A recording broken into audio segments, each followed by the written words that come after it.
Thank you for coming, and thank you very much for the invitation to Akpa, Gabrielle. Also in this really troubling but important moment to still come together. So this title is quite a overwhelming one. I made it myself, but even for me it's like, wow, it's a lot. I want you to, you can relax. I decided as a kind of format for the presentation to not go into a few projects very deep, but to rather show you a kind of overview of several projects, because it has to do a bit with my relation with artistic method, also how at times I found it problematic, difficult, but also useful, of course. So it's a constant kind of, it's an ongoing conversation with myself, what I'm doing. And I hope that by showing a few different projects, you can also see how this notion of method comes in, sometimes almost as a kind of error at first, that later becomes the method, and to allow for that. So I would like to draw more these longer lines, and then in the conversation we can hopefully go also a bit deeper. I just want to show you briefly this image. I think if I have to put artistic method in one image, it would be this one. It's my daughter talking to the trees what happened. I made it last year and I thought it's actually quite an interesting metaphor for how I work. But I just wanted to start with that image. So the trouble when we speak about artistic method in relation to my practice is a bit that usually I'm already driving and I still have to build the car. And hopefully it will become clear what that means later. Usually I consider my work as not a fixed sort of entity, but a sort of ecosystem that constantly has to find its balance depending when things are taken out or added. I use a lot of different media. And for me, research is really about finding new ways of working, prototyping, and I guess it's really comes from just this very simple question: what is the world around me? How can you navigate it? How can you deal with the things that are troubling you? And hopefully this will become more clear. In the first bit, I will go through some images and projects very fast. It's just to give you a glimpse of some visuals, just what projects are like, and later a little bit deeper. So if I have to summarize my work, my practice, it revolves around this: finance and art. Just want to give you those two keywords. This has to do with the fact that I'm very much interested in how the financial system operates as a very complex system, not managed by anyone or anything per se from the top down, but it's an emergent system, emergent quality, but it invades so many things, like our landscapes, our ideas, our bodies in many ways. So I'm interested in those dynamics. And I thought it would be important to maybe start at the beginning for you to understand why my practice developed this way. So I was trained as a graphic designer. When I graduated in 2010 at Sandberg Institute in Amsterdam, I was asked to do a short artist residency in Zuidas. This was my studio in one of the glass towers. And I was supposed to do a project with my neighbors, the community. I was like, who are my neighbors? It's a bit tricky question at the Zuidas. So I started getting more information from different places. So these were my direct neighbors. And also these. And these. And these. Of course, these are all mailbox companies that are not real companies, but are there to avoid tax in some way.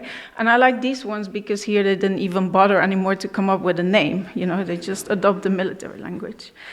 I asked, can I get a list with all the companies here? And they said, well, of course, that list doesn't exist. But even if it would be there, we would not give it to you.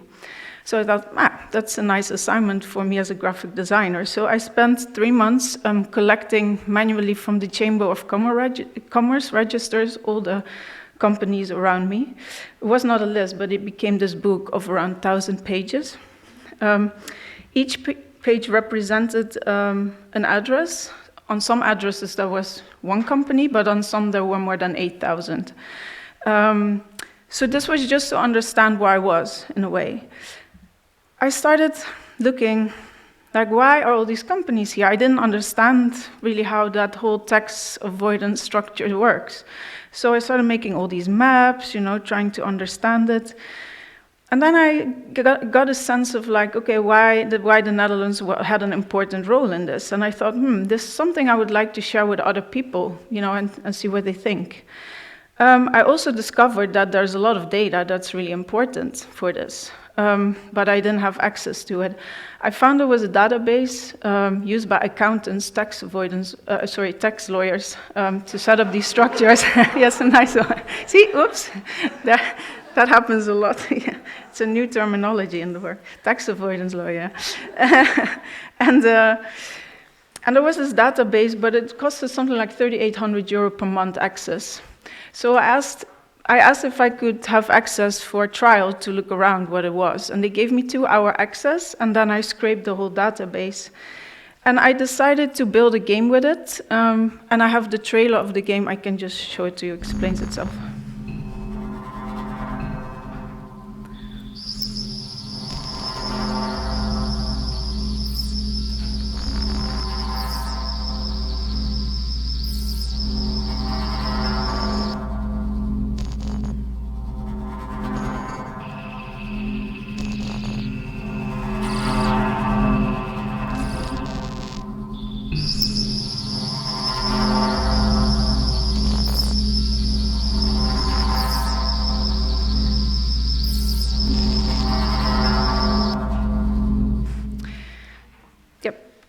So this project was meant as a kind of probe to put out into the world. This is like 14 years ago, because I wanted to see, of course I was super upset about it and angry, and I was just graduated and found all this stuff out. And but I thought I want to approach it in a way that I don't immediately talk to the same people when I make a work that sparks a dialogue.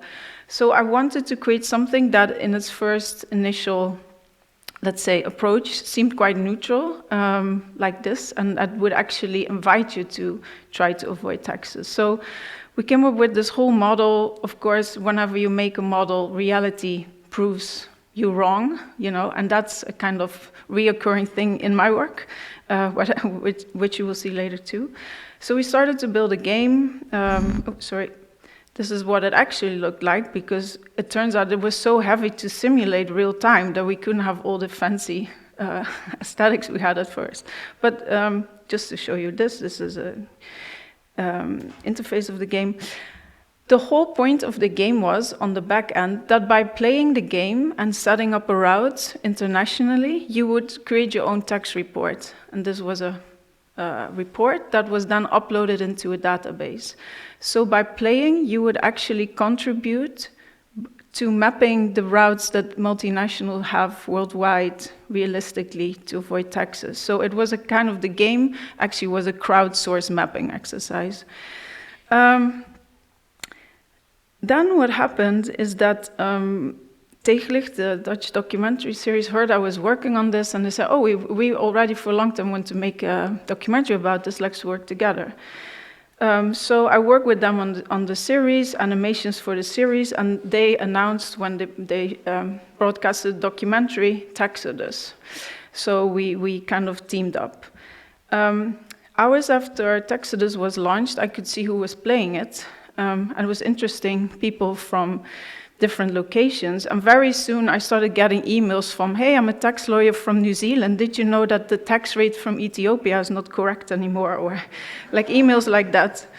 I also saw that every Tuesday morning the Belgian government was somehow playing.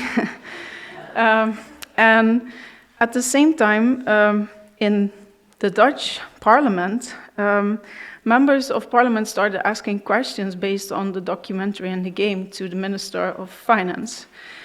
Then, weeks later, the Socialist Party started organizing a tax-free tour at the Zuidas, where citizens could go on a bus and visit all the location where the mailbox companies were. So after sort of 1.5 year loop, I was back in the Zuidas with my book in the bus, visiting the locations I had already done. And why I wanted to show you this example is it started with something very simple, me as a graphic designer making a book that was very logical, but it kind of step by step spiraled in this way. And I think this is the thing that you cannot plan, you cannot model, obviously, but I'm interested in those moments. Let's see. So a bit further, I started being interested, why are these tax havens the Netherlands, but also in, very remote places, tropical islands and things like that. This has all to do with the former British Empire, who kind of in the let's say around 1850s, started constructing the first submarine cables, which were telegraph lines to kind of connect their colonies and have faster communication. So this was the red lines are the kind of telegraph cables they made. You can also see here from stamps at the time that was really a new technology, how it was introduced. So I started tracing this whole history and discovering how this kind of offshore finance today actually has also these colonial roots. I started figuring out how these cables were made. I started visiting locations where contemporary submarine cables came on land. This is a kind of 13-year film project still ongoing. You can never see the cable actually coming on land because they're dug in the sea, but it's just to understand which locations and landscape are tied up into this global network of finance that we often think is in the cloud, but it has a very physical material base. Russia, Curacao, Indonesia, Mauritius. Here actually they just dug the hole for the cable, so there were still traces in the landscape. I also worked already for a while on a rubber plantation in Indonesia, its history, a former Dutch rubber plantation, because the cables at the time were made from this natural rubber called percaguta that was produced here. And these are pictures from archival pictures that are part of one of the projects. But this particular photo is interesting. These are the rubber that were molded in these towels. And then they were shipped often to London, where they were turned into these submarine cables, the outside layer, the insulation layer. And while I was working on this for 2 years, there was suddenly, because I followed all these beach, what is it called? Basically little blogs where people post things they find on the beach. And in France, Belgium, England, people started finding these weird towels and nobody knew where they were from. I recognized them because they had the same name, Chipetir, the name of the rubber plantation. It turns out that these towels were on their way in 1908 from Indonesia to London, but the ship sank. And after more than 100 years, the ship disintegrated and all these towels started floating around. So I spent a year trying to locate some of these towels, which you see here. And why I briefly wanted to show this to you is that behind all these abstract images and graphs and data, there is this really physical material world. So this is also part of the way how I investigate finance. This place is also important, maybe to mention that this is in the subarctic in Russia. I was here. It seemed a really abandoned place. But then some of the rooms there, really old rooms that you could rent, were more expensive than a hotel room in Oslo. And as it turned out, they were working on a submarine cable there at the bottom that could go via the Arctic all the way to Tokyo. And why is this important? Because there is no connection yet. Because there's still too much ice. But traders, financial traders, are very excited about this moment that the polar ice is melting, because then they can construct their cable, which will make trading 42 milliseconds faster. So I started tracing those things as well. Just a reminder that our current internet network is rooted in this in this colonial network. The trading I was talking about, the 42 millisecond advantage because of melting ice. I did a series of works which are about high-frequency trading, algorithmic trading that happens in milliseconds and looks like this. There's this high level of abstraction, very hard to read, but I started scraping a lot of forums at the time where traders were sharing weird patterns that emerged on their screen when they were trading, and algorithms had a hiccup or an error or something on kind of planned was happening, let's say, which is not that hard with algorithms. But and I started drawing these patterns. I want to understand, okay, what happens if I, with my human time, try to trace a millisecond of trading, and it took me maybe 4 days to redraw that. So I was interested in this tension between machine time, human time. But I also started to be interested in that. I don't know if you can really see it because this is an old screenshot, the only one I have, but at the top, this red line, this was a pattern that sometimes occurred when an algorithm was kind of trying to, let's say, legally sabotage certain markets. And this became known as under traders as the knife. So they nicknamed this the knife. And that I found also very interesting, how these traders started giving names to these algorithmic patterns in the market. They also, this one they called City Under Siege. This is a bit more abstracted here by me, but made black, I mean. This was Control Tower, Social Butterfly, Algo Mountains, Cave, Almost Human. I have tons of these, but and this was I was a graphic designer. I made a light box, which then my work became a bit 3D. But on the right, you see some of those patterns, and on the left are names that the trading algorithms were given by the investment banks.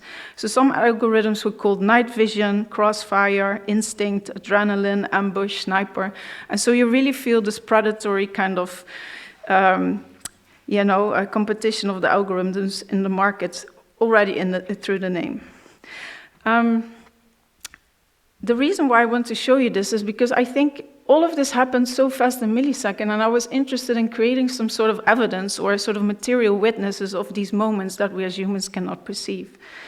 Another way that I did that was by using these tally sticks. It's a very old way to kind of document. If I borrow 100 euros from you, we would make a tally stick, we would carve the amount in it, we would split the stick in two, you would take one, I would take one, and so there was always this proof that what was my debt with you. If you would add stripes, or me trying to erase them, there would always be a document of fraud, because they would not match anymore when you would put them together. So I found this really a kind of beautiful way of capturing value in this really simple moment. I started making tally sticks of aluminum to document different, by then, illegal strategies that still were used by these trading algorithms. Just very abstract, but I just want to show you this. Also important to say that I became interested in how we were not only able to, it's often this idea like, the financial market is just happening and we're just analyzing what is happening, but it is actually also very much entangled with our language systems and social media. And so what you're looking here at is I think it was 2 minutes 38 seconds, $3.4 billion just erased off the market, because the Associated Press Twitter account was hacked and someone sent out this tweet. So in that moment, the market dropped like crazy, and what you're basically seeing here is complete chaos where algorithms are trying to buy and sell, and yeah. And so I started like, okay, these were 38,000 trades. I'm gonna all drill them in aluminum manually, hand by hand. And I was making these type of sculptures with it at the time. Doesn't really matter for now, but just so, again, trying to create a sort of material witness of this moment. I've also looked into how satellite images or satellites are being used by financial markets to monitor certain areas, to understand if there's still more minerals to exploit. So here you're looking at an image of a Chilean area On the right, through remote sensing infrared, you can see where certain minerals light up in red. Hedge funds are also using satellites to monitor oil reservoirs around the world, and then measuring if the shadow increases or goes down, because it means the lid of the oil reservoir goes down if there's not a lot of oil, if up if there is a lot of oil. And so through that method, they can speculate on the coming oil price, oil futures price. Or they're even monitoring how much cars there are at supermarkets to, here on the left, to speculate on the stock of the company. Or on the right, they're monitoring the shadow of buildings in China that are being built to see if the building construction is slowing down or speeding up, and speculating basically on related stocks through that. Okay, so that's just a bit of a, with the range of things that I've been looking into for a long time. But then in 2018, I made a work. I worked on that for 2 years before, but that became really important for a lot of the recent work, and which all evolve around speculating on future catastrophes. So I made this light box that looks quite simple and straightforward, and it also is. But what it basically shows, it's an index that I made of a product that's called catastrophe bond, CAT bond in short, or in Dutch, catastrofeobligatie. And this is a financial instrument where it's an insurance product where basically they try to hedge against a catastrophe, but the one buying that bond is basically involved also in a sort of speculation around future catastrophes and betting on it. I collected for like 3 years all these different cat bonds that were ever traded since the mid-90s. And again, this is a very simple work, but I just wanted to create an image to show that this thing exists, because there's no image of cat bonds, or, it's not tangible. So if you zoom in, I don't think you can see it, but it's categorized like you have typhoons, and you have earthquakes, or you have a category that's called extreme mortality, like very scary, intense things. And on the back of that is a table from 1621, I think. No, it's a bit later because it's 1664. And this was made by a British person called John Grant. I don't know if we would call him a researcher these days, but basically what he started doing is indexing what people died of at the time in London. So he started making this first historical record for London. And for me, that really related to cat bonds, because the moment you start building a historical document what people die of, you can also start predicting what that means for the future. You start to develop a sort of model in a way. So these cat bonds by now are called the high Olympics in finance, because they're so complex, using real-time weather data, historical data, etc.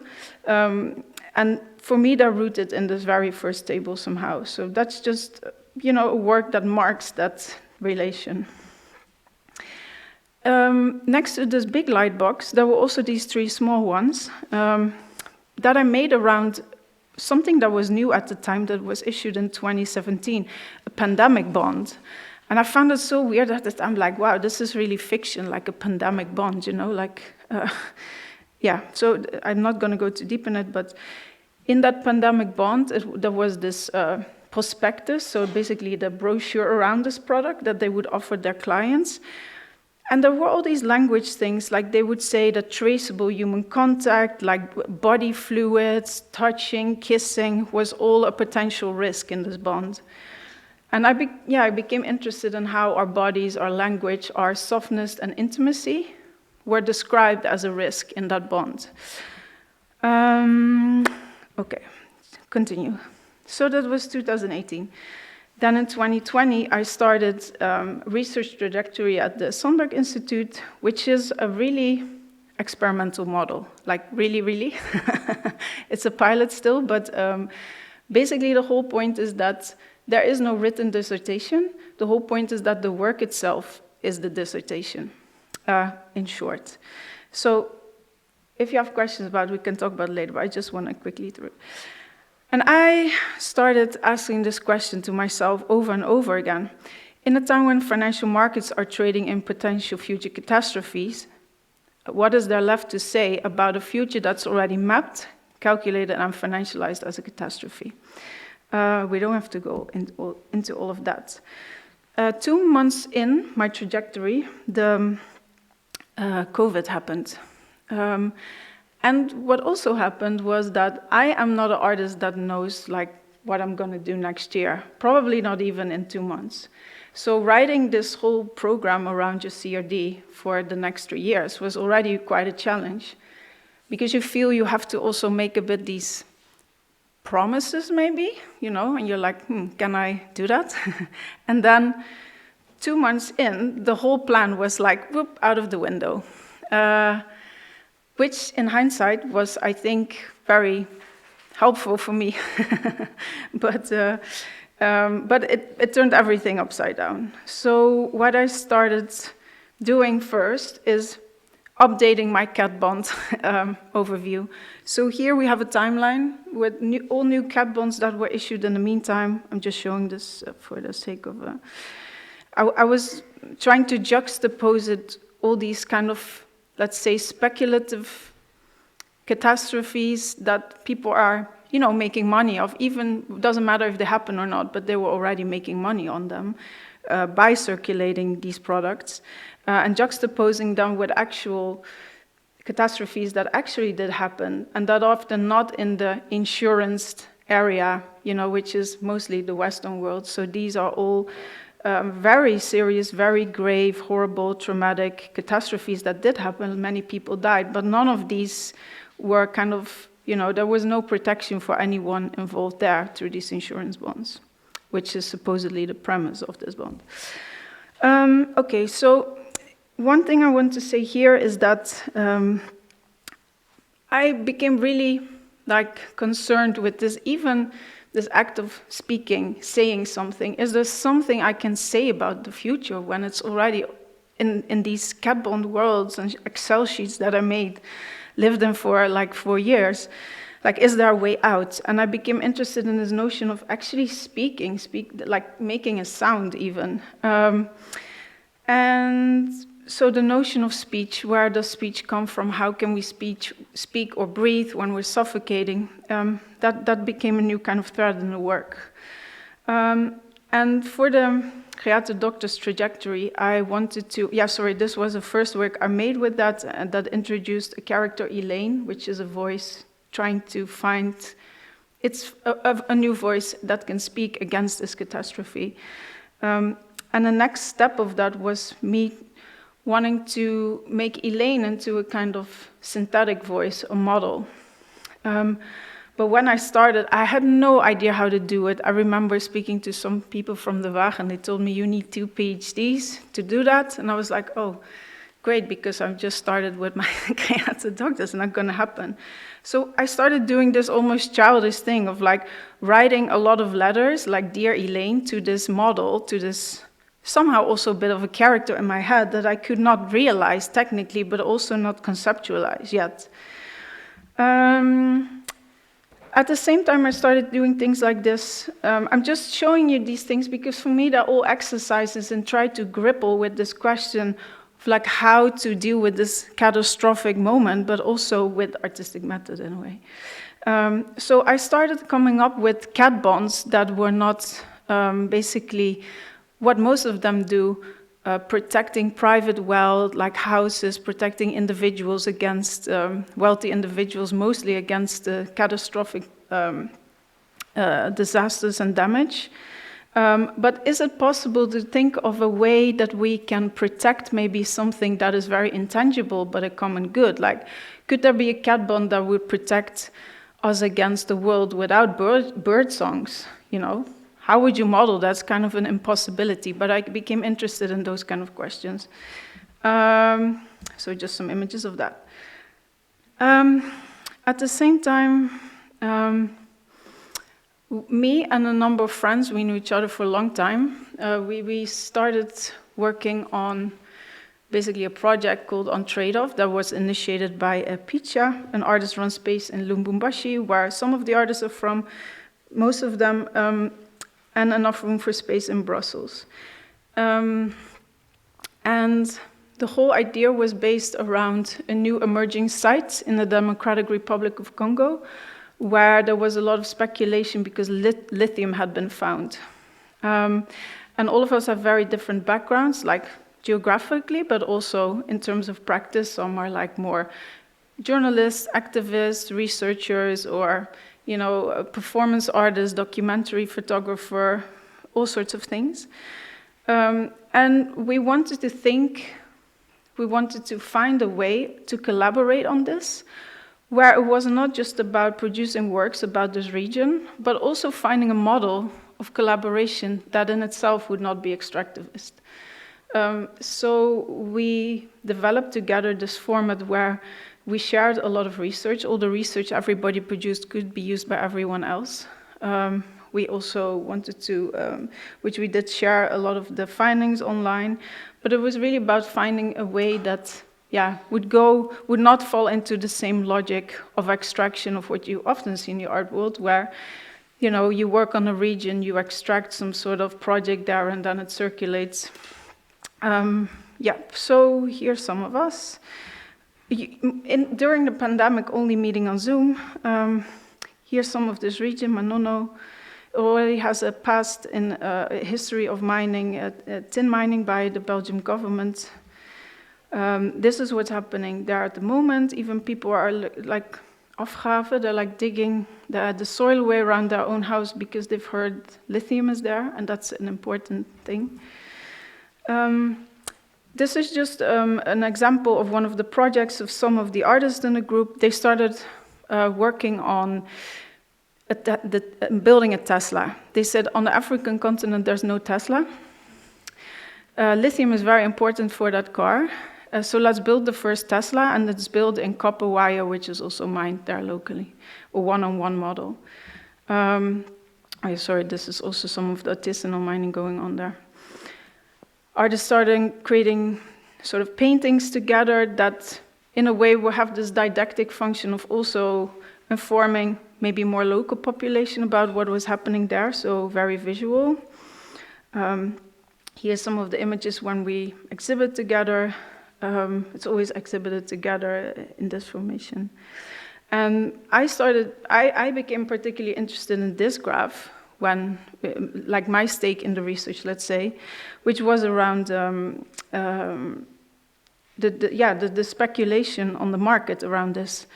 So there was this tiny Australian company, and the peak that starts there on the right is the moment that they announced that they found lithium in Congo. So I was interested in that movement, all of the things that happened there. Out of that research came a project that looks into a technology that's called a digital twin. I'm not sure if you're familiar with it. But what mining companies do more and more is that they build a kind of digital twin, a virtual model of the landscape that they want to mine in. And before they start mining, they do all sorts of calculations, simulations, to kind of understand what is there to gain, what are the risks, how should we approach it. These are some models of that. I started understanding also this sort of aesthetics around that. And I made a video work with that's here projected on a topographical sort of sculpture map of Manono. Here it's presented in Lubumbashi. And maybe let's look at together for a bit, beginning of the video work. Oh yeah, sorry, but one important thing to say. I want to build a digital twin of that region, together with all the artists, local people involved, to actually not build a digital twin that was based on a mineral and extraction and rendering the landscape just through that lens of profit, but to include like vegetation, animals, their voices somehow, to build a kind of digital model that was more inclusive, just to see, is it possible even that we subvert this technology for a different purpose, for a different outcome. That project didn't work out. It was mainly because the project couldn't continue because the road to Manono was closed, occupied by rebel groups. For many of us, we couldn't continue with the project. And so what I did instead is create this visual essay that's built of all sorts of snippets of promotional videos where these mining corporations are kind of showing off what they can do. And with this, I built this narrative of a digital twin, so we can briefly look at this.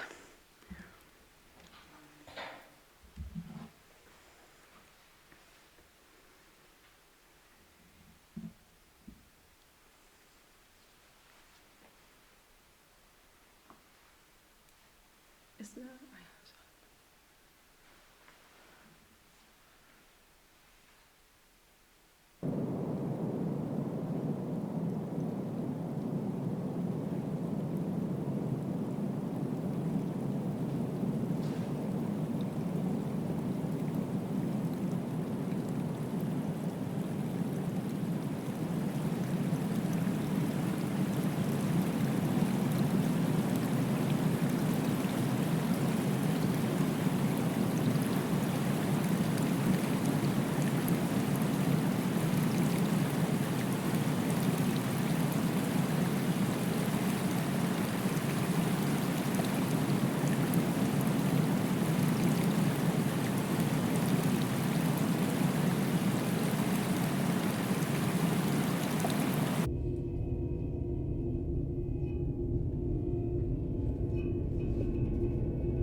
Oh, you can leave the light off, so maybe, sorry.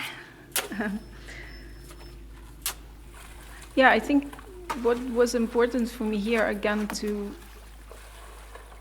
it's not, it was about creating a sort of moment in time to create a narrative to understand how this mining operation that we think often immediately starts with, big machinery and digging and dirt, that it has this whole prospecting stage before that uses,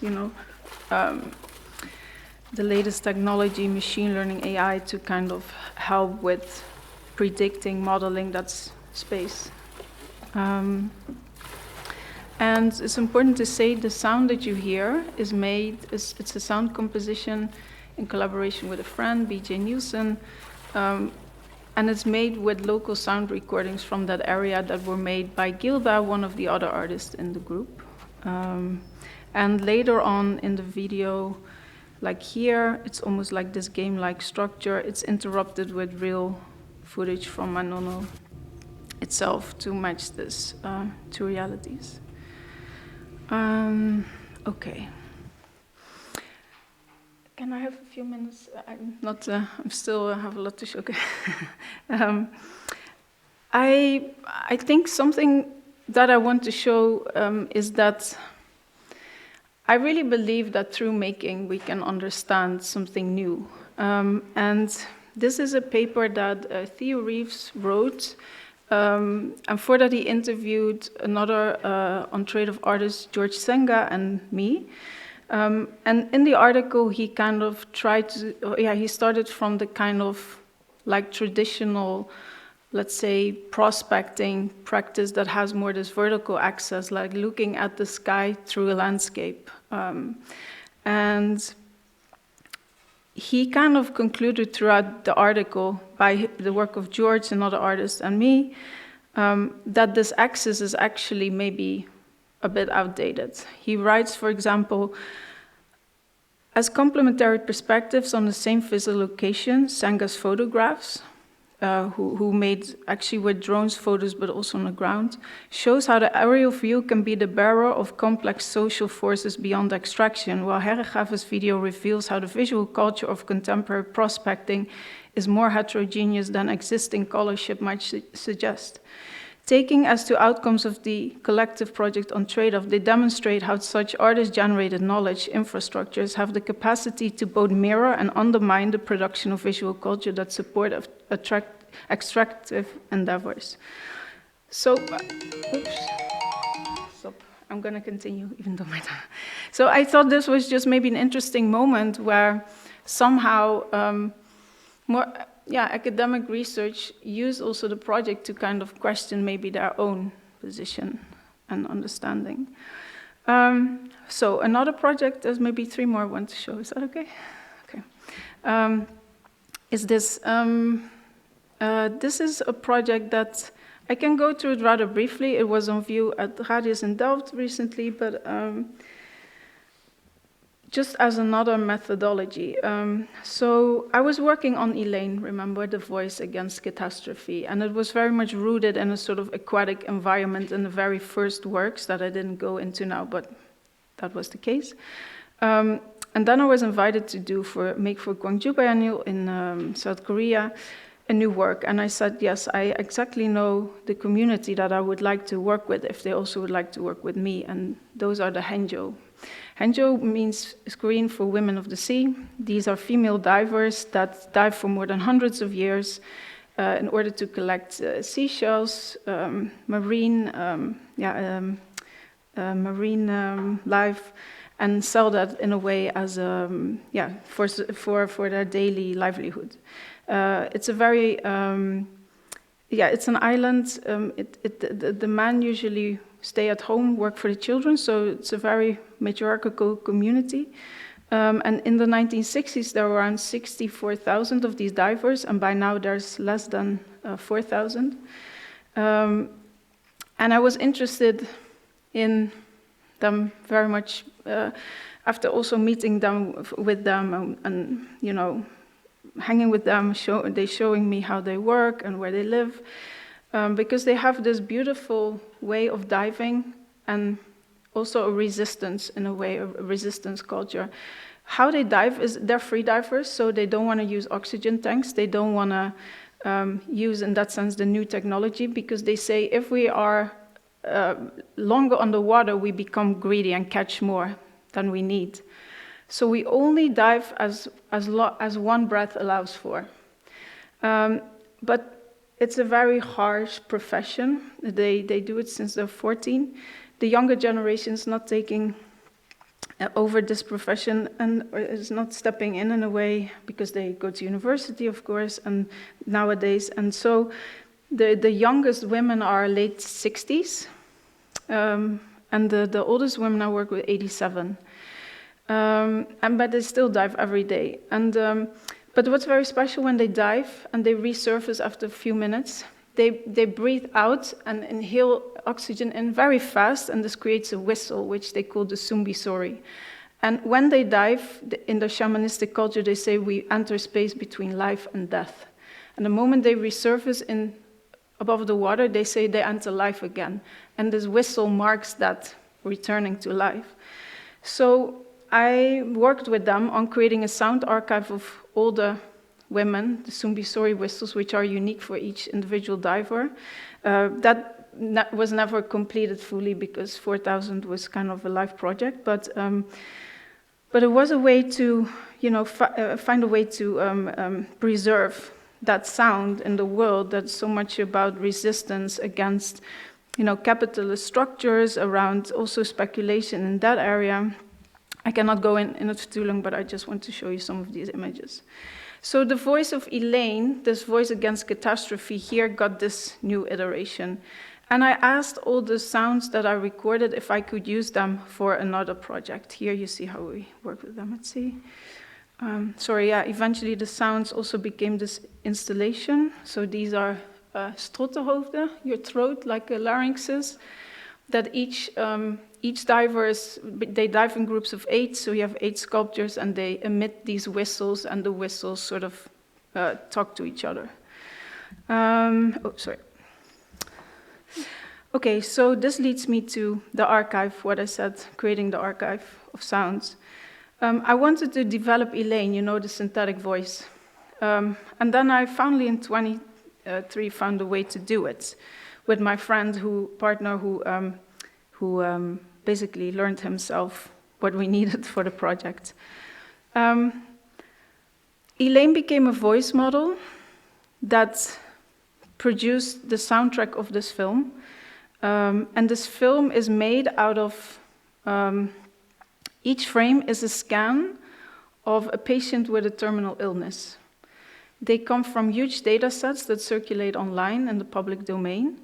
And I was very moved by these data sets, because you don't know who's behind it, the person, but you know that that image with that bad news in that scan means something terrible for that person or that family. And so I was thinking, how can I make a work somehow to honor these anonymous people that are floating online and that we consider to be data points only? So this work became about language, death, AI, the prediction of death in the medical discourse, but also the prediction models in language. I cannot go too much into this, but maybe this is important to say, that I wanted to train my model with everything that is normally filtered out with voice modeling. So normally you have sound samples, clear, good speech, but coughs, sneezes, all of that were in the very first ones always filtered out. Breaths. So I became interested in all the things, the parts of speech, maybe what comes before a word or in between a word or after a word, that was filtered out.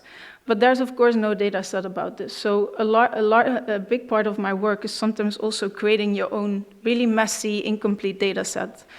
So I had this data set of people with respiratory disease, the Hangzhou, my own sort of 2 daughters that were like babbling while they could not speak yet. I had the sound of my parents who fell ill at the time, and in their last months they also had trouble speaking.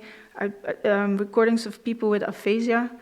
And so it was trying to find, is there a way that I can make my own tiny model and start training that?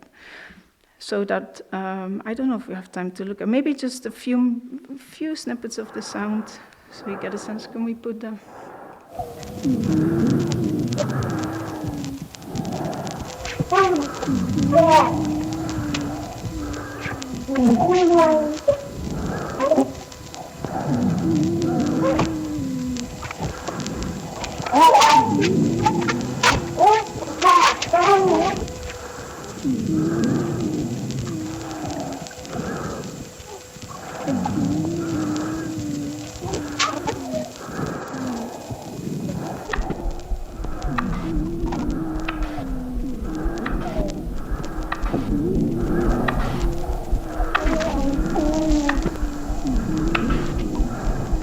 Can you turn the sound down?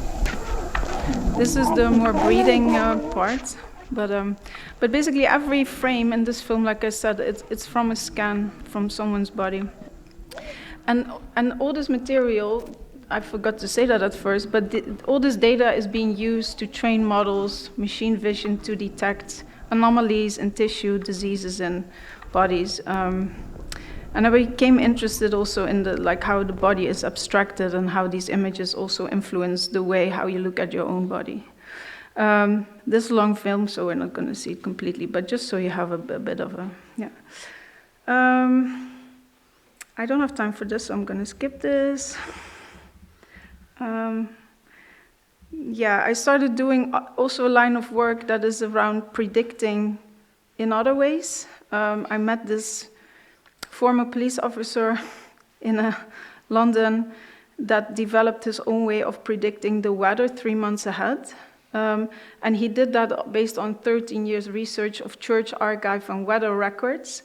And his predictions are so scarily accurate. And basically what he does is he walks around nature and he can tell you by the size of the berries or the leaves, how they grow, or the vacht, the skin of the animals, if it's going to be hard winter, if this is going to happen, that.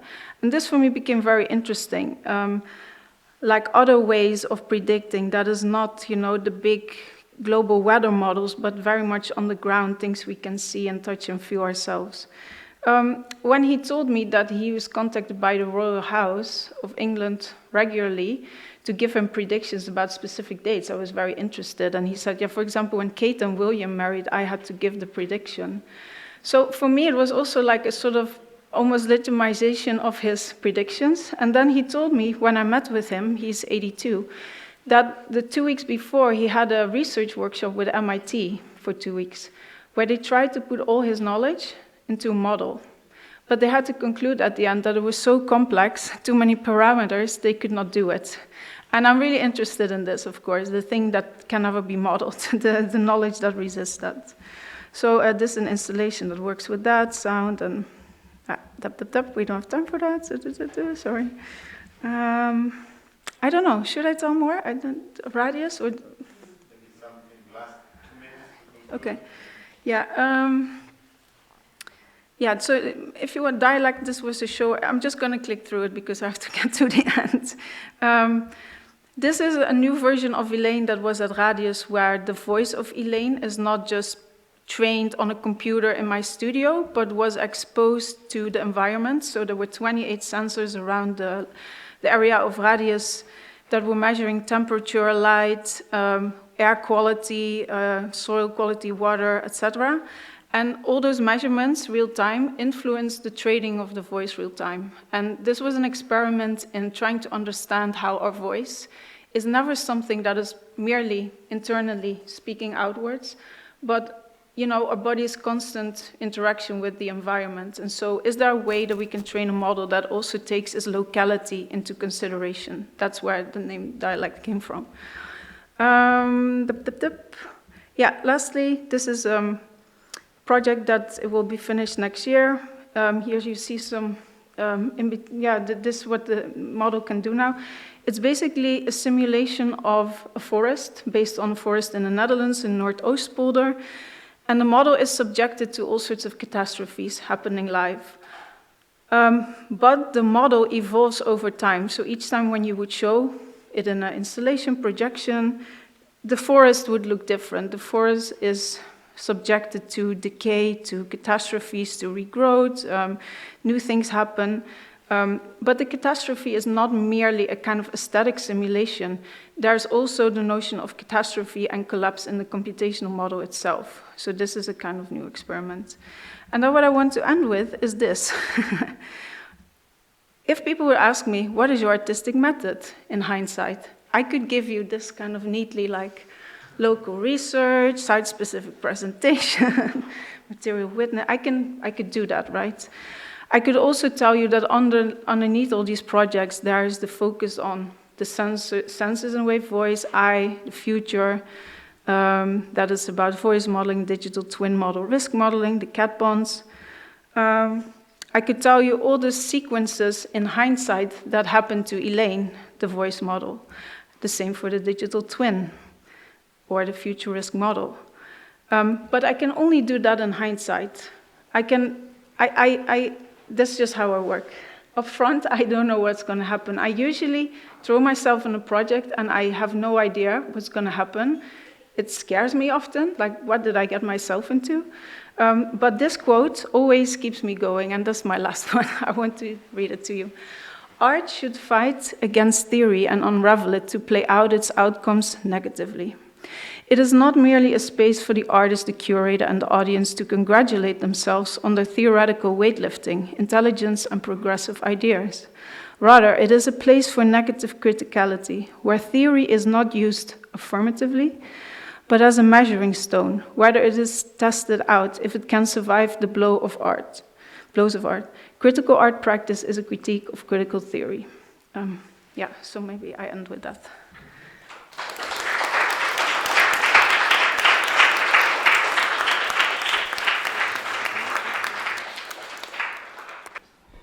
Do you want to start? Yes, of course. Well, yeah, overwhelming and very interesting. And it's also very interesting to see how you can help us to understand, also in retrospect, how all these projects are holding together or evolving. And I totally understand what you said. When I have to build the car while I'm already driving. I sometimes also explain sometimes people that I say I already see the shadow of the building, but we still have to make the building.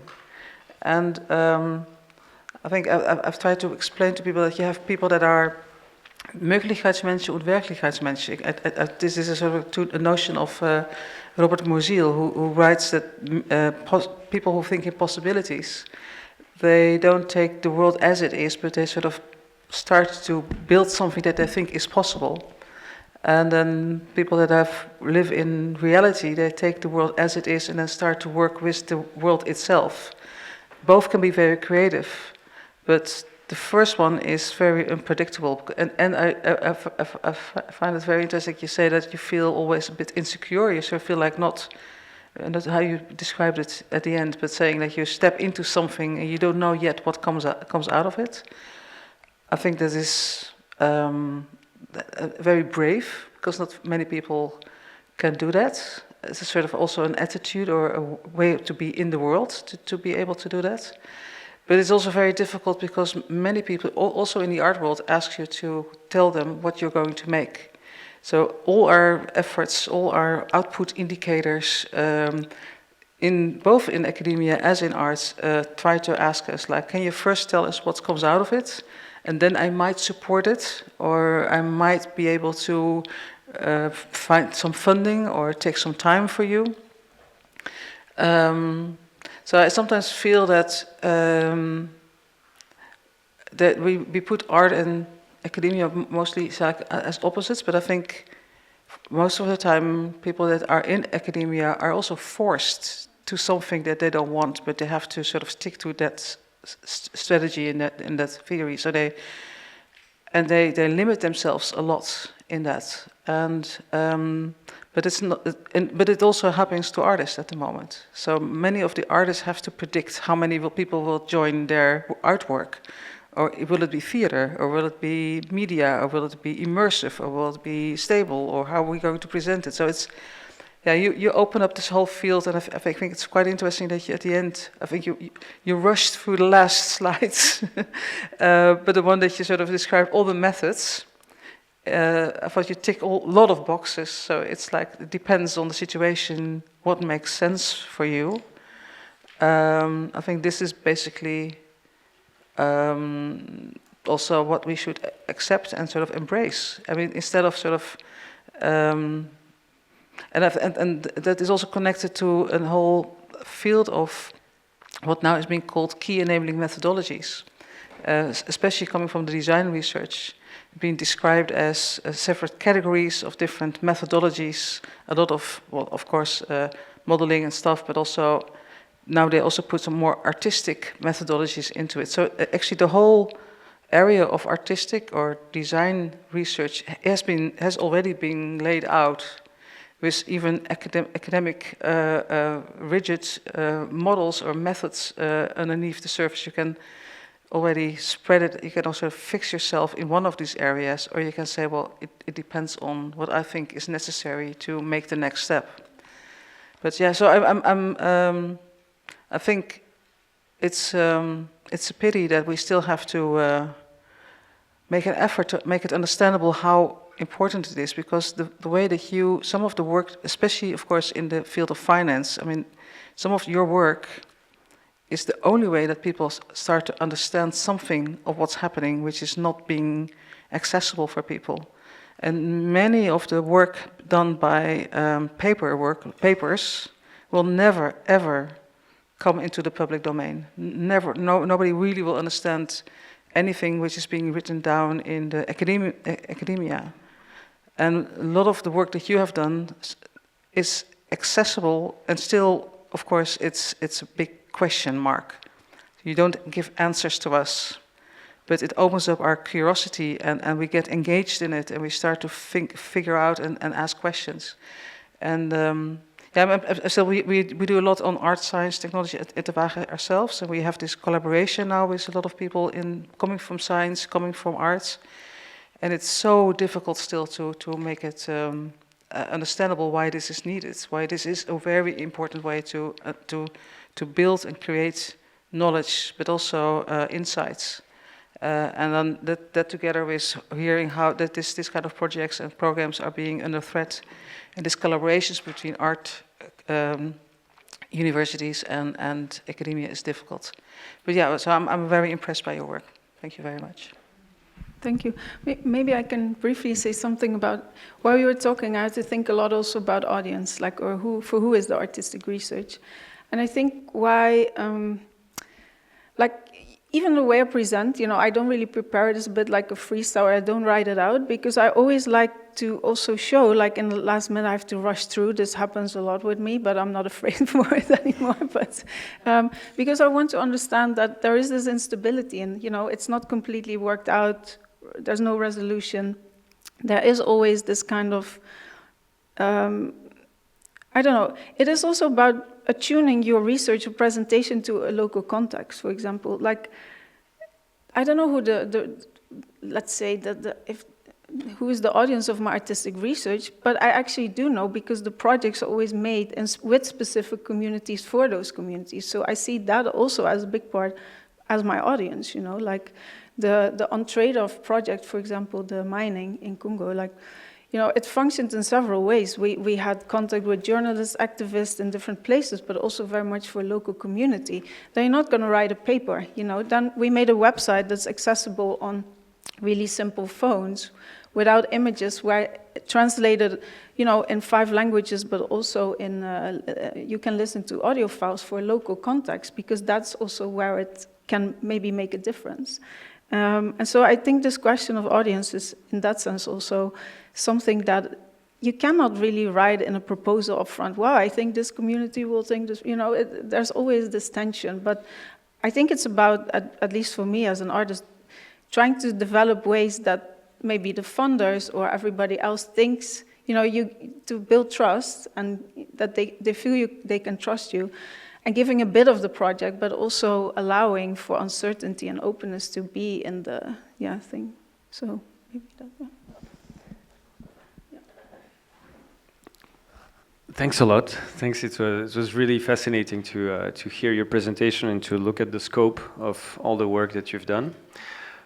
Before I go back and address this, I've been reminded by Christiana, who's here, that actually, just picking up on Eric's talk before, the University of Leiden is on strike. Is it general strike? Okay. Christiana, do you want to say something about this? Hi everyone, I'm one of the co-directors of ReCNTR, not just any kind of interloper, so apologies to but just as the co-directors as part of the ecosystem that is also supporting and I guess supporting this evening, I just wanted to say it's important that as an act of solidarity also joining the strike, there's going to be a large national strike from higher education on the 10th of June, trying to once more force the government to stop the incredibly disastrous cuts that are affecting the public sector in general, but yes, especially the creative and the academic sector. So thank you, Francesco, for putting me on the spot. Thanks, Christiana. And Christiana is actively engaged also in the union, so defending our rights. Thanks. Shifting gears, going back to your presentation. So maybe it's important to tell the audience where I am speaking from in this setup. So I'm trained as an academic, as a social scientist, as a political scientist, and I had for a long time a parallel life as a filmmaker. And then eventually it was untenable to hide my my activities on both sides. And then I managed to convince people to give me some money in the university to do films and to work also with artists who I'm kind of bringing into discussions on political science, but they come with their practice already. And so we're actually having a lot of the discussions that you're bringing up here, and for me it was really fascinating to see how you also navigated a lot of the questions that we've been having. And there's a few things that I think I just wanted to mention maybe for our discussion. I don't have definitive ideas about it, but it seems that there's a lot of ways in which we think about the relation between research and artistic practice that maybe we can interrogate, that maybe are worth discussing, and I'd be really curious to hear where both of you stand or if you have ideas about them. I really love the quote that you used in the end, because one of the things that we do with our PhD students as regular political scientists is train them in what is normally what social scientists think is their added value to the world, which is to have an argument, to have something to say about a topic. So they, generally look at the world and they say, I think we get it wrong for some reason, and I think that's the right answer. And then the whole methodology, the point of the methodology is, do I have enough tools to get to that answer so I can prove everyone that I'm right, that I have something to say that is correct about it. But that seems so different from what the way you're working, the way you're approaching all of these subjects, in which essentially you come to a subject because it interests you in some way or another, and you don't know, right? You were saying yourself, you don't know where exactly you're going to go, but then as you go, you start building your car as you're progressing. Now, when you want to introduce that method, or when you want to explain to social scientists or humanities scholars or academics, that's an interesting way to approach a question. It doesn't compute, right? It just goes against every single atom in their body, because they're convinced that the one thing that they're good at is telling you where to go. And before we start, we have a clear plan, we go there. On the other hand, And I've tried this practically. I took a bunch of political science students, master's students, and with some funding, I collaborated with some instructors from the Film Academy, and we say, okay, your thesis is not going to be a thesis, it's going to be a film. Okay, great. So everybody started making videos, but we explained to them, no, you're actually going to do a film, not just a video. The film needs to give a space to an audience so that they can enter into the film. So the more you try to make a point, the least you're going to let your audience in, the more you're just making a boring educational video, and the least you're making an actual work of art, or you're using an aesthetic method. And so this tension is always there. It's always constantly there. And so I was curious in your different ways, because you seem to present it as, I do it in that way. But I'm sure you've also been confronted a lot with that tension where people ask you, where are you going? What is this method? Why is this method useful? Why is this not an article? Why is this not a book? Why is it an artistic project? And I'm curious how you navigate that, maybe like as a starting point. Yeah, no, I can relate to that very much. I think in the beginning, a lot of the early works, they are much more about mapping things, I discovered this thing, shit, I need to share it with people. Do they know this exists, So it's this like, I need to make something that, it's also maybe my background as graphic designer. You want to communicate that quite straightforward. And so a lot of works, or when I move into a new field, like the cat bones, I still do that, as a marker, this thing is there. But then, of course, you also realize that, the whole notion of transparency and us knowing something doesn't move people, And I experienced it from very up close when I made Taxodus, and then I was invited by two investigative journalists in the Netherlands for the Financieel Dagblad, who helped me with getting some of the data for the game also. They said, yeah, we have a new project. Would you like to work with us on it? I was like, okay, but, because there's this journalistic aspect to the work.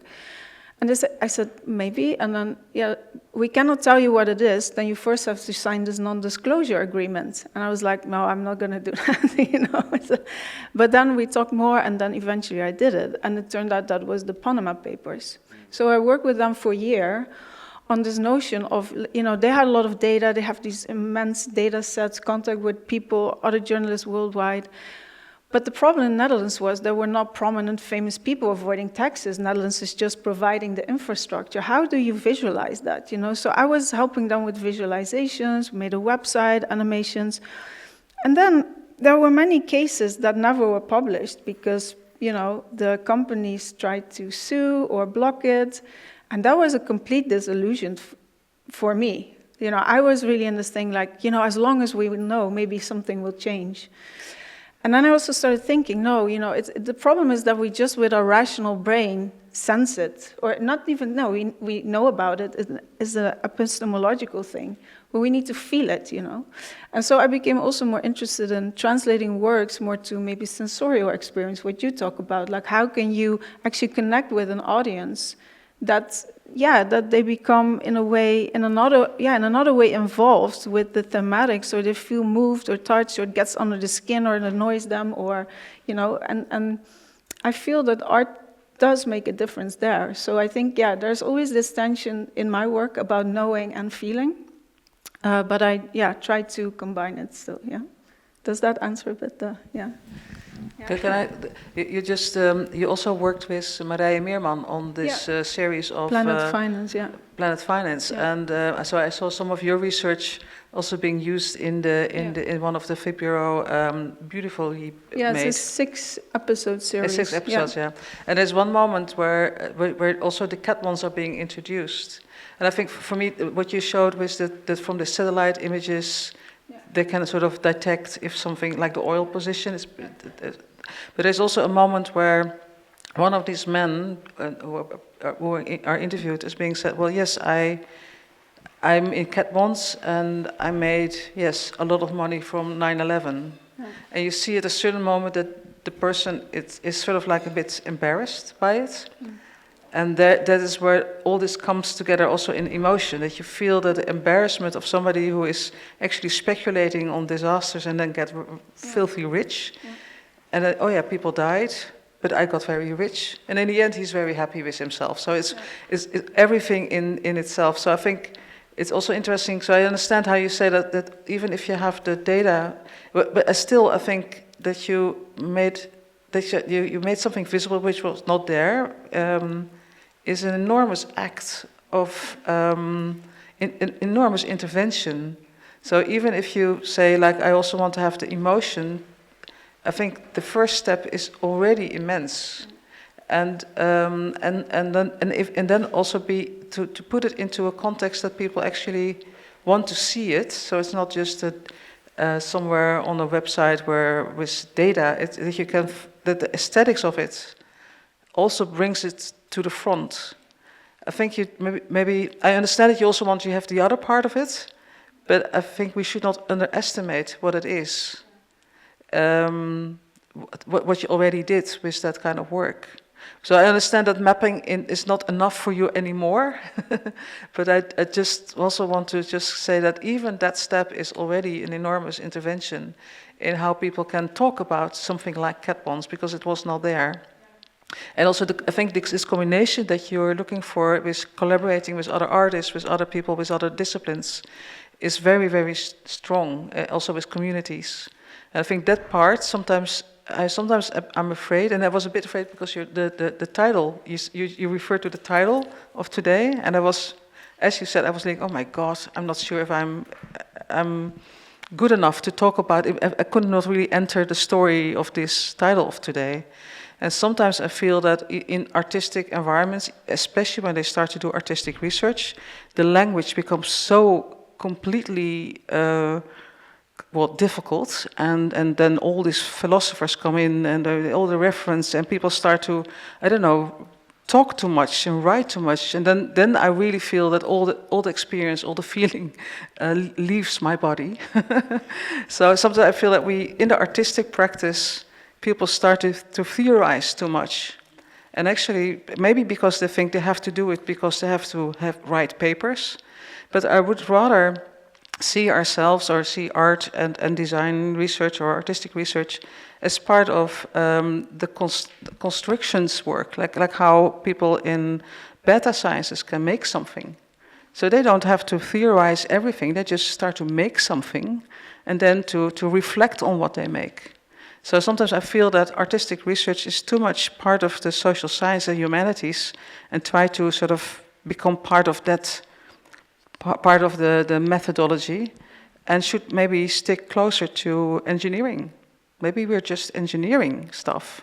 And that context of academic work and from technical universities is maybe closer to making something and put it into the world and then reflect on how this sort of works. So sometimes I feel that we are maybe using the wrong academic environments to put art in. Okay, it's a provocation. Nice. I mean, I was just shaking my head because actually in the social science and humanity, when we want to access artistic method, it's precisely to do what you say. Precisely to stop with the overburdening of theory and making the point that there is a knowledge in the making itself and that we don't need to add a layer of theory on top of it, right? So I think it's the right environment. But yeah, and I think also there's something about,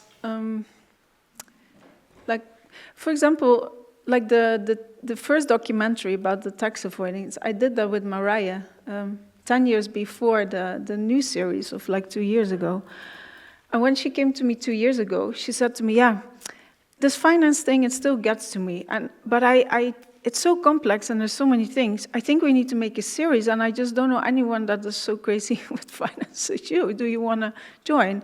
And I just told her all the stuff I had been working on that kind of existed in presentations, lectures, laptop. And then they kind of build also, around the cat bond and trading, like different episodes around it. And at first, it was kind of also weird that all this stuff that I've been working on, you just give it to the VPRO, so, you know. But I was like, oh no, that's then the ego artist thing that comes up, push it down. Because at the same time, you know that they can translate it in 2 ways that I could not do, you know. And they were interviewing all these people that really adds to the the story, I think. And so it's also about acknowledging what you can and cannot do. And in relation to theory, for example, I know that I could try to, link this to all sort of theoretical frameworks.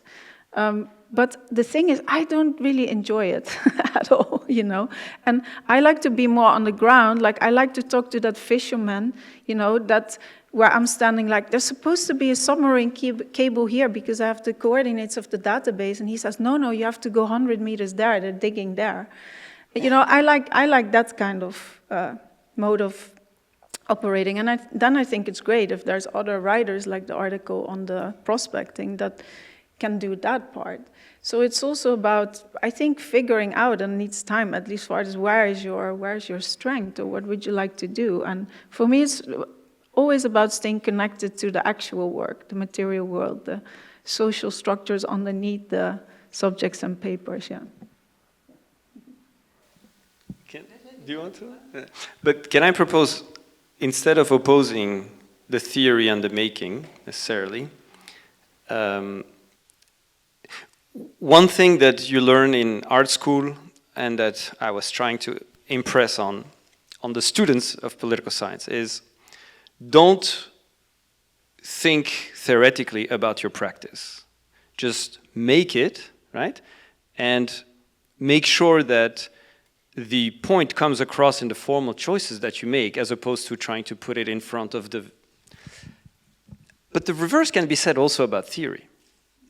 And I think a lot of artists think about theory as a layer they need to put on top of the work they actually want to do. But for a lot of theorists is something that they think through. They need the theory, because the theory allows them to access the world differently, in the same way that the practice of an artist allows them to access the world differently. And so, in a way, I think we need to think about theory as a form of making as well, different form of making. But if we approach it in that way, then it becomes, I think, more exciting and more interesting, because you can only access that part if you use those concepts. And so it's more of an abstract architectural work, where then you navigate, the different... That's very delusion, right? No, but creating concepts. But, I think, it's not that I reject theory at all, but for example, I can give you, we were talking about operational images, Willem Flusser, when I started reading that, and I was working on all these images with the satellites, and I'm like, yes, this is now, this is really helpful for me to understand what I'm looking at, because it's an image that is not made for human eye. It's not made by humans, not for humans, made by machines for other machines to analyze. So what is that image? If human perception collapses, it's a new, not maybe new, but it's a very different way. It's a very different image culture. How do we speak about that? And then indeed, it can be very useful, these kind of notions, concepts. But I think it's more to say that I never start with reading papers and then think, oh, this is an interesting, now I'm gonna sort of work on that or illustrate that, It's more like I'm doing things, I don't have words for it, and then you, maybe arrive there in a different way, I still think that if we talk about art making and theory academia as in the extremes versions, because of course there are a lot of different hybrid versions already. But I sometimes think that we talk with telling these stories, or my own involvement in it, is also freeing academia from some of their rigid models that they use, and that so many people are being so shortened in what they could do. And I see this on a regular basis, but I also see it because my two daughters are now doing their bachelor's, and then they learn theory, and it's so underwhelming how young people are not being taught how to do theory. So they immediately say, well, this is not what I'm going to do the rest of my life. And I think so in the end, there are so many ways to understand the world, or to start to, and if you are not allowed to take your own deep interest in the world, if nobody is interested in what you really are interested in, which actually is being taught at art schools, which I think is really important. So I think everybody should spend some time in an art school, because you learn to be a subject, to also trust yourself in certain aspects of your interest. And then you find an intrinsic motivation to explore the world. And what I've seen at the moment in how it's being taught, and how people in their first 3 years of studying at the university, of even at the moment also at hogescholen, is that they have to make this, they have to have their research question, they cannot change their research question anymore, they have to spend specific, they have to make this kind of, some even in social sciences, for example, you have to do all kind of, like, they have to learn statistics, and they have to learn, so they learn all kind of methods, which maybe don't even help them to really be a real good researcher in the end. So I think the discussion is really important to understand the different ways of exploring, and to find your language and your position in the world. This morning I was at the University of Amsterdam talking with the faculty of economy and business, and they were discussing economic models, how to break up big tech, which is my quite interesting topic. But they were discussing economic models which don't take even, they're so rigid that they don't even model the world. So they're so far away from what's actually happening. And you only can do a PhD when you stick into that box. So much time of people is not being, well, addressed in the right direction. So I really feel we have to save sometimes academia from itself. But I'm also not so sure that the art environment is always very helpful. So both these environments are very rigid, or became very rigid. So I think by exploring the boundaries, or trying to find out new ways of doing stuff, and actually bridging from people that are in science, want to work with artists that want to work with scientists, we find new ways and build some new trust and new ways of understanding the world. And also understanding the world, and maybe why not also be an activist in the world? Because this is one of the last things you are allowed to do when you're doing serious theory. But you're not supposed to tell us. So you think it's possible? Yeah, maybe you're a political science, you can do that. But everybody who's now working in economics, they cannot sort of question capitalism officially. They have to stick into the box. So it's very difficult to have a critical. It's very difficult to have a real critical approach there in science itself. If I can, no, I think there are two things that I think were very important in what you said.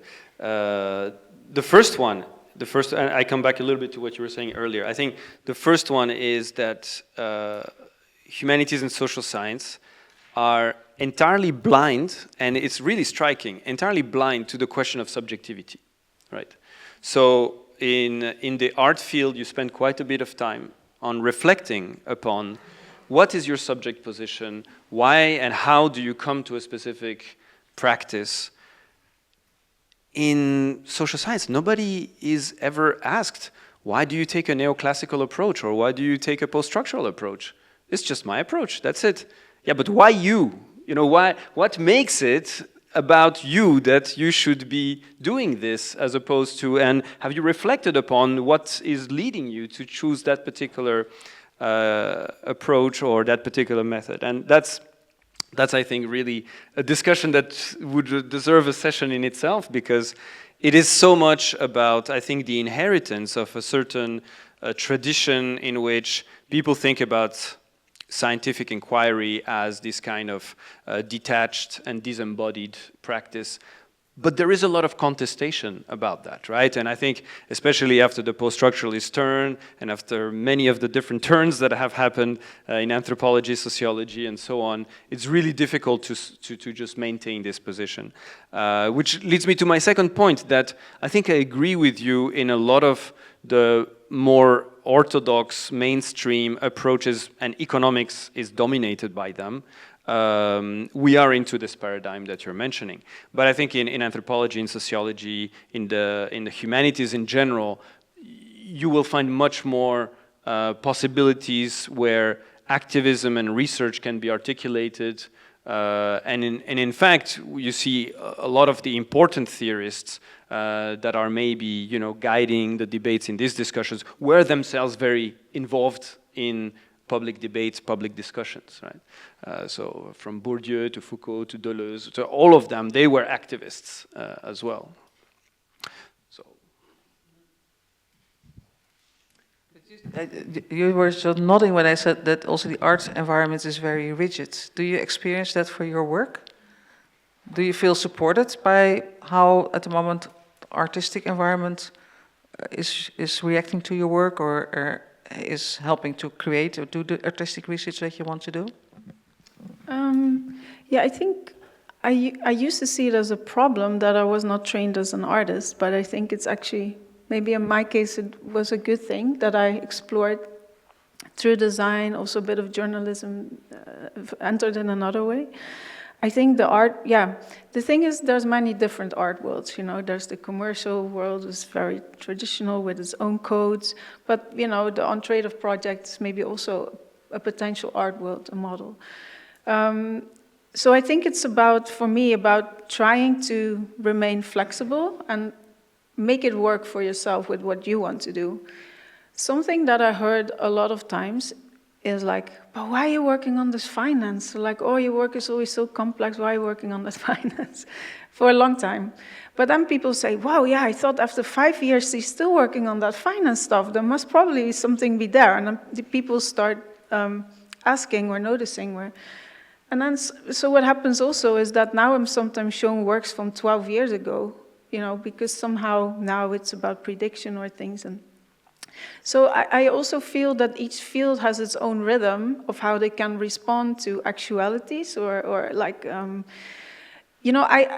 financial field is also very fast, it's constantly changing, moving. And so I'm like screenshotting forums, downloading screenshots that in the moment interest me, but then later these platforms are not there anymore. And then you're like, oh, wow, I just, I still have that, thank God. But so there is something in, I think, being an artist that you can move with that speed a bit. You can adapt in a way you don't have to constantly.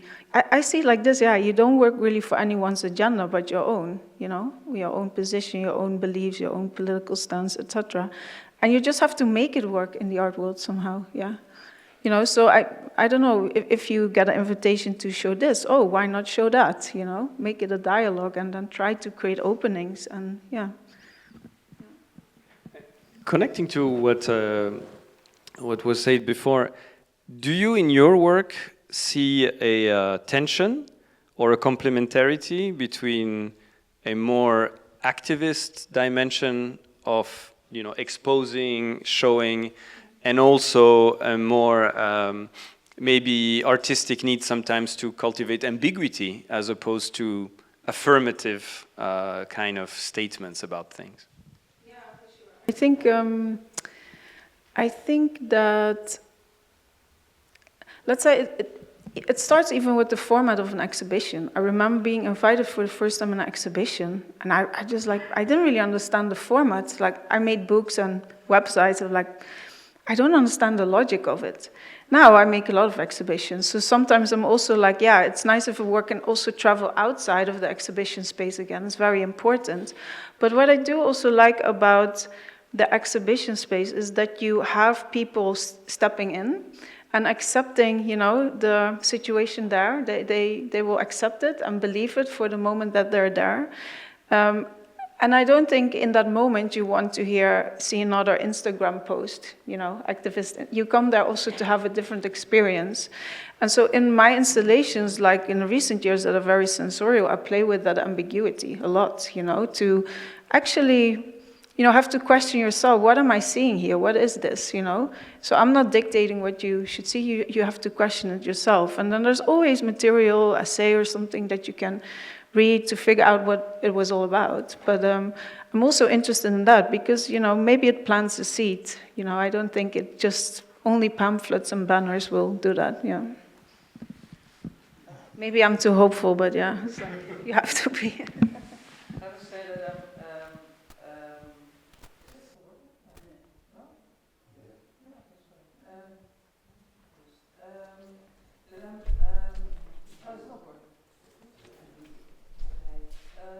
that it's that's different.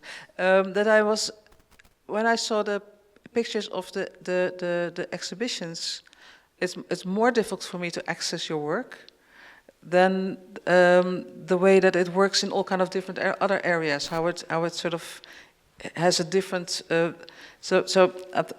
To me, sometimes I feel that sometimes people think it's only art when you exhibit it, and when it becomes part of journalism or it becomes part of like Panama, that you're part of a political. You have this the Socialist Party sitting in a bus and have your book on their looking at. I think that is a real great artwork actually, having these people in this bus. So sometimes I feel that we should more acknowledge that way of how art is in the world and not in the white cube. Although I understand the white cube myself, of course, and sometimes it's also a good place to be.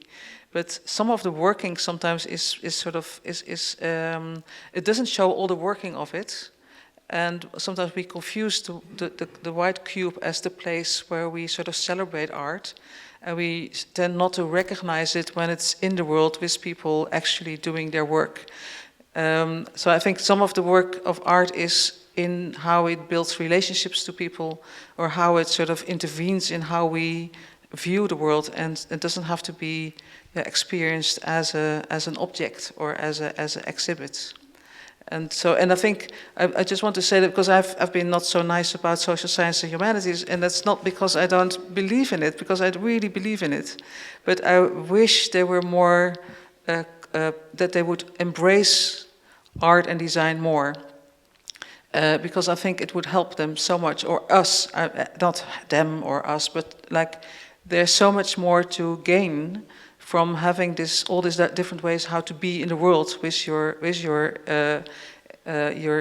the research that you do. And I think some of the work is now so far away from the world and from how people can experience it. So I'm also very happy with the citizen science stuff that's happening, and also the kind of activists. The word activist is always very difficult. Like, I'm not saying that everybody should be like protesting. It's actually intervening in the world. I think that's what I meant with activists. It's not that we all started to be against something or pro something. It's also that the type of research you do already can work in the world instead of just putting it somewhere with other scientists discussing it, papers at conferences. It's also important, but there are so many different ways. And I think you showed a lot of ways how this kind of research can work.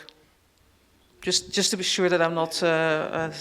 actually, I'm a member of the advisory board for science, technology and innovation, the ABTI. And we just have a big report, and I chaired that one, on how social science and humanities could become more related to innovation. And one of the advices that we gave is embrace art and design and work together. So I hope I made that point really well. Maybe we can have some time to open up also for different questions or dialogue. I mean, we are already a bit later, but maybe 10 minutes. And maybe I'm going to be very selfish and I'm going to start, just because I'm really curious to bring up a couple of things. Start with a comment and then towards a question. But I'm really thankful for everything that's coming up, your presentation, Femke, and all the rich things, but also a lot of insights that are coming in this conversation. So just one comment before I go more directly into the thing I wanted to bring as a question, which is I find it very important what came up when you were in many sides when you, Marleen, talked about, well, we need to look at other models. You mentioned engineering. There was this discussion about, but what I want to emphasize is that I feel there's something very important that about how we think of artistic research, which is, I think we need to think it within a whole critical perspective towards disciplinarity in general. So, because if not, we very easily fall into the trap of making it into another of those obligations that I need to say something, like as you were saying, make a statement. So then it becomes kind of just, okay, let's invent another protocol to be able to make something at the end, and then we apply it for artists, and then we are trained into that.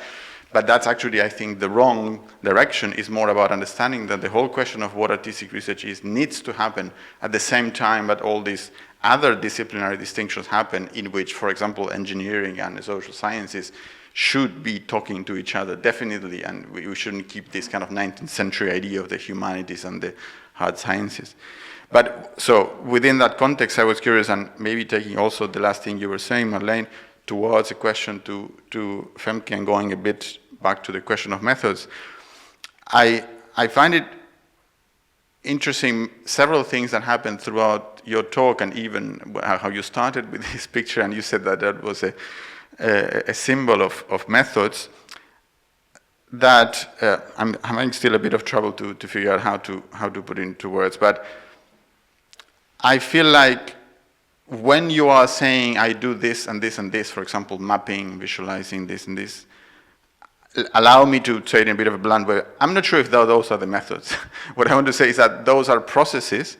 But for example, when you show what you did with the schemes of algorithms, where you talked about the knife model, etc., and you develop, so all your process about trying to find the sense of how the algorithmic process in the financial market work, this is creating in a certain new knowledge, which is also about understanding time differently, right? For example, how these processes allow us to understand scales of time in a different way. And I still don't have the tools to how to name it, but I feel in a way that's the method. I mean, the method is the way to deal with destabilizing figure and background in a certain way, right? So because the figure would be, I know how to get a knowledge, and that would be, okay, mapping. But that's only just one procedure, but the method to get into the knowledge is more all these other circuit that you construct something around, you build new variables to analyze what's happening, you come up with something new, which is like, okay, I'm looking at that way of thinking of time, and that's how it appears. So, I don't know, I just wanted to share this. I'm curious what you think, or what you all think about how to think about this as a notion of method. No, thank you for the question. I think that sort of matrix at the end, it was a bit, for me, almost a joke, like, because, you know, when I have to write, when we had to write the application for the funding, it's like, which artistic methods are you going to use? I'm like, I don't know. I can lay out this whole case study like what you said, but they just want, 300 words on the artistic. And then you have to use these kind of terms. But the point is that, for me, it's this method that you develop very specific for that situation. You cannot just apply it, or in my case, not immediately there. Each project asks for a different approach, has a specific locality or community, so it's almost only you can do it in hindsight, when you can define it as a case study, and then, like you do now, start articulating this method. But it's not like that method, I'm going to put it in the next application because I need to, rebuild the car or something. But so just to say that, yeah, I agree with that. Yeah.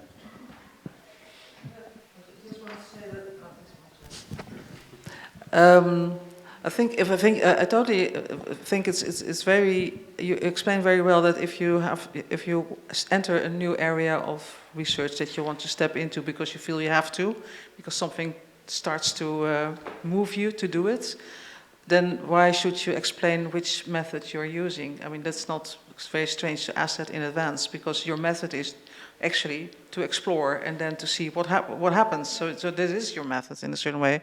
So you should not be. But on the other hand, I really think it also helps to describe some of those methods for people to understand what it is, what artists sometimes do.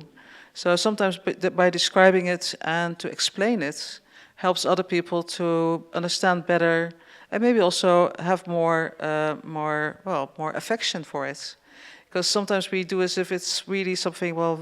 If we are not, if we don't take the time also to explain some of the way that this kind of artistic research works, people maybe still feel like we are excluded from it. But I think so. I think if you say it's a joke, I understand, because I understood it as like look, there are so many ways to do it. Don't ask me which one I will do in advance. But actually, the description of how many ways you can do it is really very interesting. And it's also very interesting to involve people in all these different ways to do it. So, yeah.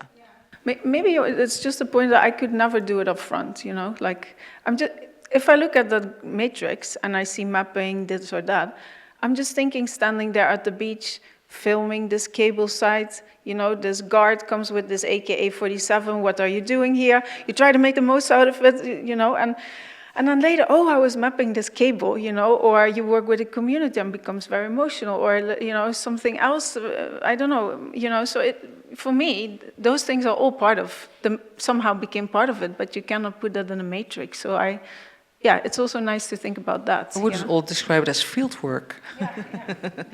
As participative field work. Maybe that's enough to describe it like that. Maybe there's 2 more questions. Sorry.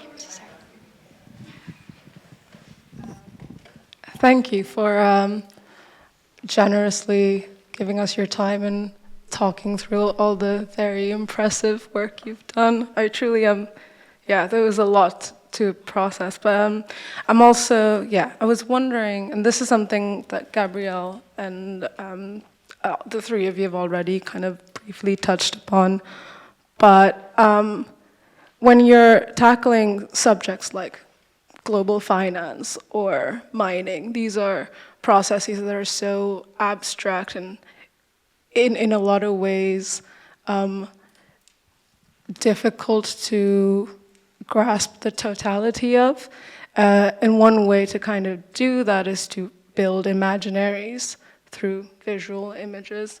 And so my question is, how do you do that? How do you approach building an imaginary that doesn't have like a kind of preconceived image to it, or doesn't have like of course there's like specific cultural moments and modes that you can attach or associate with global finance and capitalism and extractivist policies, but to do that in a way that destabilizes, indeed, to use the term that Gabrielle was talking about earlier, to destabilize what exists out in the world, to kind of challenge your preconceptions and notions about this thing that people don't really understand.